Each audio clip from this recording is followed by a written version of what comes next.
Mi aláyọ̀, ẹ̀yin tèmi alálùbáríkà, ẹ kú dédé àsìkò yìí. Alhamdulillahi rabbil alamin. A kú palẹ̀mọ́ ọdún, ó bá wa láyọ̀ àtàlàáfíà. Happy Lailatul Qadr. Ẹ̀yin tèmi ní Kristẹni, happy Easter in arrears. Ẹ̀mí wa ogun, ẹ̀mí wo ṣe púpọ̀ ẹ̀ láyé, inshallah. Tó ọ̀rọ̀ lẹ́rí yìí o. Èmi mo dá sí ọ̀rọ̀ yìí, mo fẹnu sí i. Kò kí ń ṣe pé fún ìdùnnú mi, bí ò kí ń ṣe pé ká kọ́ ẹ̀kọ́ kan àbí méjì àbí mẹ́ta. Ó dẹ̀ ní reason tí mo fi fẹ́ dá sí i. Gbogbo nǹkan tó ń ṣẹlẹ̀ sí bọ́ọ̀bù yìí, no, ẹ má jẹ́ ká pè ní bọ́ọ̀bù mọ́, ẹ má jẹ́ ká mọ̀ pé ní bobrisky mọ́. Orúkọ yẹn ló ń ro ọmọ náà.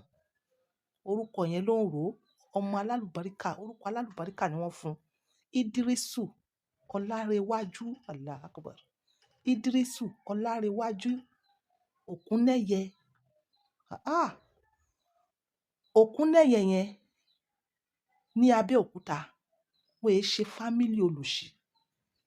Àwọn fámílì alálùbáríkà ni wọ́n. Wọ́n è ṣe fámílì èèyàn lásán. Ṣùgbọ́n nítorí bobrisky, ọ̀pọ̀lọpọ̀, yes, ẹ̀yin náà mọ ìlú wa yìí pẹ̀lú religious. Wọn ò ní fẹ́ àwọn ọ̀pọ̀lọpọ̀ tó ń jẹ́ orúkọ Òkúnnẹ́yẹ yẹn, wọn ò ní fẹ́ associate mọ́ personalities bobrisky. Mi ò ní ó yàgbẹ́ sára o. But mo ti sọ fún yín níwájú, mo ní religious, like we tend to hide under religion. So ẹ̀yin náà ó gbọ́ ńgbà tí Portable fi kọrin pé, tó fi sọ̀rọ̀ sí pé who is proud of you? Àwọn fámílì Òkúnnẹ́yẹ wọ́n pọ̀. Wọ́n dẹ̀ já àwọn èèyàn alálùbáríkà. Bí ọ̀pọ̀lọpọ̀ wọn ò fẹ́ associate mọ́ that personality sí bobrisky. Ọkùnrin la mọ bobrisky, la mọ Idris sí. Orúkọ rẹ̀ is Idris. Ìgbà tí àwọn EFCC gbé, ṣé yín kí ni wọ́n kọ sí offense? Orúkọ wo? Wọ́n kọ Idris Ọlárewájú. Ẹ̀yin ẹ wo orúkọ ńlá, orúkọ alálùbáríkà. Mi ò fẹ́ pẹ́ lórí fídíò yìí because ẹ máa wo ìdí offense alákọ̀ọ́kọ́, offense ẹlẹ́ẹ̀kejì, àti offense tó máa jẹ́ lẹ́ẹ̀kẹta, which àti ìfìdí òótọ́ ẹ̀ múlẹ̀. Offense ẹlẹ́ẹ̀kẹta yẹn wà lẹ́yìn, ẹ máa rí lẹ́yìn fídíò yìí. Òyìnbó ni wọ́n sọ ń bẹ̀. Òyìnbó yẹn lágbára gidi gan. Òyìnbó yẹn gan èmi gan ò gbọ́ dáadáa. Ẹ̀yin ẹ listen sí òyìnbó yẹn. Ẹ̀yin náà máa wá rí pé third offense is loading. Ọlọ́run ló máa jẹ́ kí ó bọ́ nínú èyí tó wà yìí o. Ẹ̀yin títẹ̀ mi, Ọlọ́run nìkan ló mọ èèyàn tó mọ̀ o. Ọmọ tá dẹ̀ ń pè ní Idrisu Ọlárewájú Òkúnnẹ́yẹ aka Bob. Èmi ò fẹ́ pè ní bobrisky mọ́ because orúkọ yẹn ń rò. Either you like it or not, ó jẹ́ èèyàn kan tí Ọlọ́run fẹ́ràn. Ó lè jẹ́ pé ó ti tasẹ̀ àgẹ̀rẹ̀. Ó lè jẹ́ pé ó ti tẹsẹ̀ gbé. Ṣùgbọ́n bóyá ó níwà kan àbí méjì tó ṣe tí Ọlọ́run fẹ́ fi ọlá yẹn wò. Ọlọ́run pe ọmọ yìí sọ́dọ̀ padà ni. Ọlọ́run fẹ́ pe sọ́dọ̀ ẹ̀ padà pé bí gbogbo àjálù yìí ṣe ń ṣẹlẹ̀ sí, kò séèyàn kankan tó mọ̀ àfọlọ́run. Ọlọ́run nìkan ló ní reason, Ọlọ́run ló mọ reason náà. Ọlọ́run fẹ́ kó yí padà. Èmi ò sọ pé èmi gan saint ni mí o. Èmi gan jojúmọ́ ni mò ń tọrọ astaghfirullah. Nobody is a saint.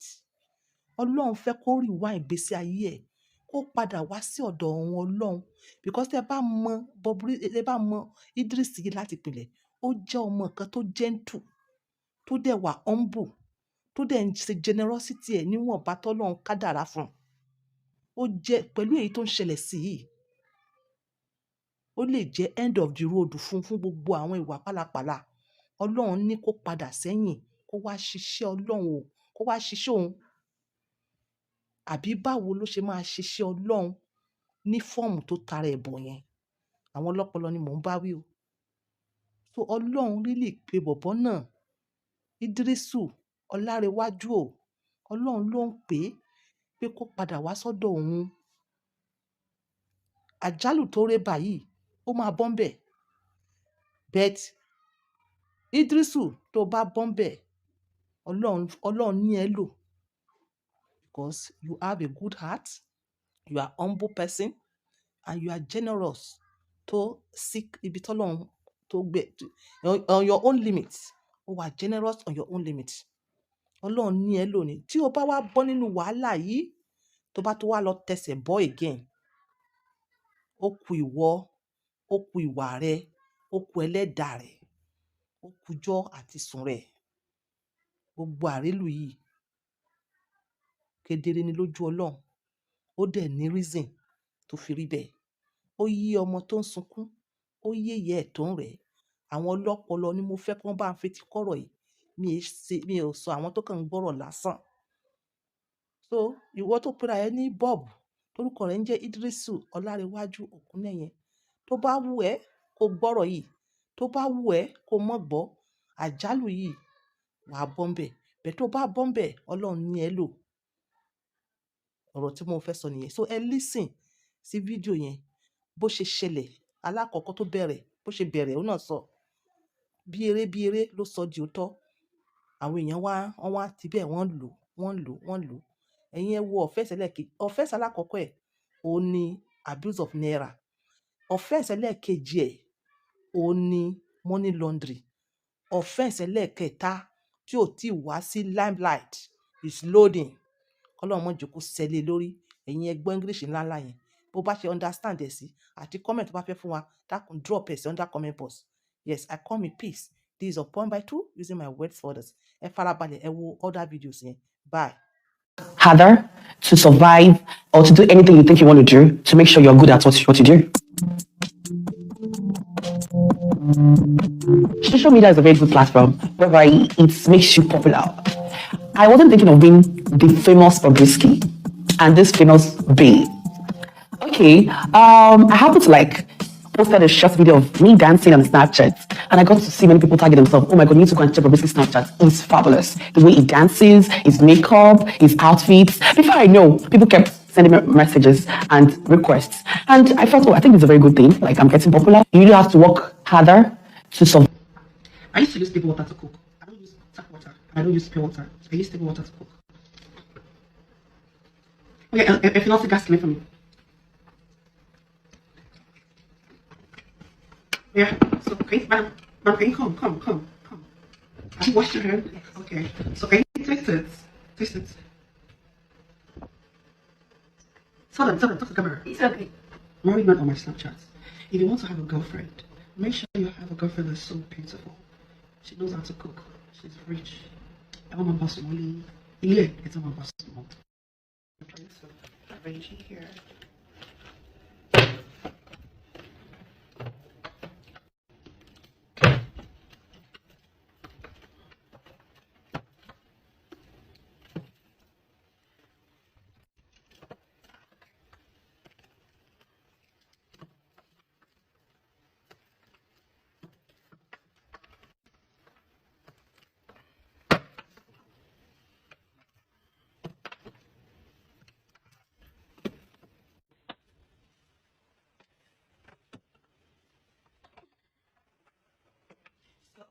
To the bank, but let me arrange it first.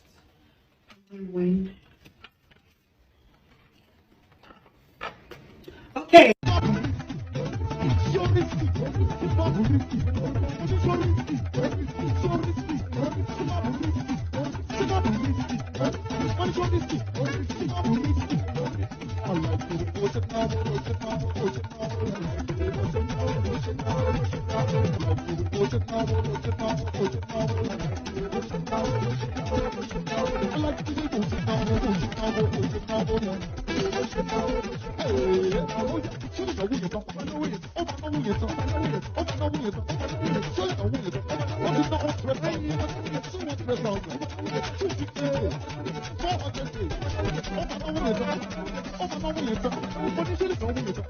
Here's a new blind item that is allegedly about two predators, Tim Westwood, a British DJ, and Bobrisky, a Nigerian trans social media personality. And just keep in mind when I'm reading this blind item that it does have the incorrect guess where Bobrisky's name should be. Crazy Days and Nights has eyes everywhere. Someone who stamped the male DJ's passport in Nigeria noticed that he traveled to predominantly black countries since he was exposed as a predator. This is the British male DJ, Tim Westwood, who looks like the witch from Snow White. He doesn't know what is about to hit him if he thinks he can get away with hunting little girls in those countries. One of the countries he targets, Senegal, is the same one the Bob media personality, Bobrisky, runs their quote-unquote agency from. The DJ violates underage girls. The risky star exploits young men from poor villages. Both will be exposed. And again, this is allegedly Tim Westwood and Bobrisky. And the related blind item that is allegedly about Bobrisky reads, the West African Bob media personality has found a way around his country's anti-LGBT laws by providing closeted politicians with impoverished young men. They let him live life as a trans man in a homophobic country so long as he sends desperate men to their beds. And just a side note, this blind item does have the incorrect pronouns for Bobrisky. She does go by she, her. And the related blind item that is allegedly about Tim Westwood reads, back in April, I wrote about this foreign-born A-list DJ who was R-wording underage girls. The blind went something like this. The foreign-born radio DJ who was A-list in his country just for being a walking meme is employed by the same network that spent decades covering for a notorious P-file on their payroll. They pretend they didn't know what the DJ was using his show and tours to R-word girls, but they did. Now that same network is trying to cover themselves by releasing the results of their investigation. They uncovered many underage girls, but the problem is they are acting as if this is the first time they are hearing any of it. It isn't. And again, this is allegedly Tim Westwood, BBC, and Jimmy Savile.